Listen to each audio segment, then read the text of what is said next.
মন্দিরের বাইরে ভিক্ষুককে টাকা দিচ্ছেন, তাহলে হয়তো আপনি প্রতিদিন হারাচ্ছেন আপনার জীবনের তিনটি সবচেয়ে মূল্যবান জিনিস।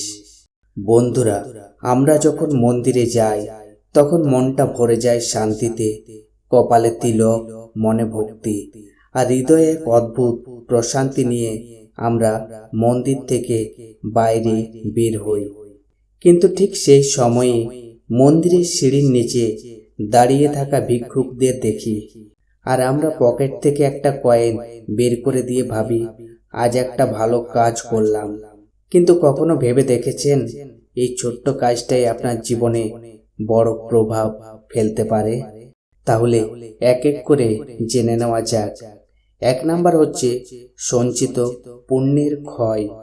শাস্ত্রে একটি কথা বলা হয়েছে, অপাত্রে দান মানে ভুল বা অযোগ্য ব্যক্তিকে দান করা। যদি আপনার দেওয়া টাকা খারাপ কাজে ব্যবহার হয়, যেমন নেশা বা অন্য কোনো অধর্মে, তাহলে সেই কাজের অংশীদার আপনি নিজেও হয়ে যান। দান শুধু দেওয়া নয়, দায়িত্ব। 2 নাম্বার হচ্ছে ভাগ্যের ইতিবাচক শক্তি কমে যাওয়া। মন্দির থেকে আপনি যে ইতিবাচক শক্তি নিয়ে বের হন, ভুল সিদ্ধান্ত সেটাকে দুর্বল করে দিতে পারে।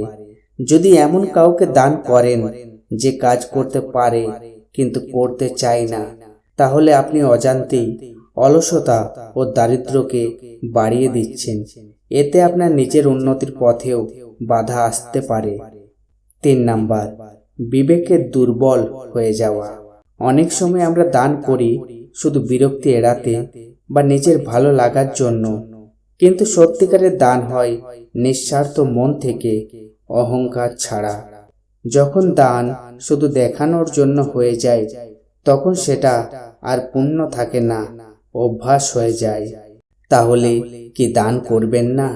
অবশ্যই করবেন, কিন্তু সঠিক জায়গায়, সঠিকভাবে।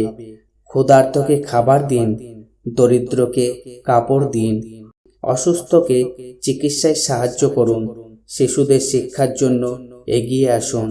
মনে রাখবেন, ভুল জায়গায় বড় দান করার চেয়ে সঠিক জায়গায় ছোট দান অনেক বেশি শক্তিশালী। পরের বার যখন দান করবেন, একটু ভেবে বুঝে আর হৃদয় দিয়ে করুন। ভিডিওটি ভালো লাগলে কমেন্টে ভক্তি ভরে লিখুন, হরে কৃষ্ণ।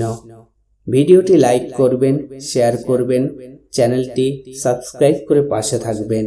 ধন্যবাদ।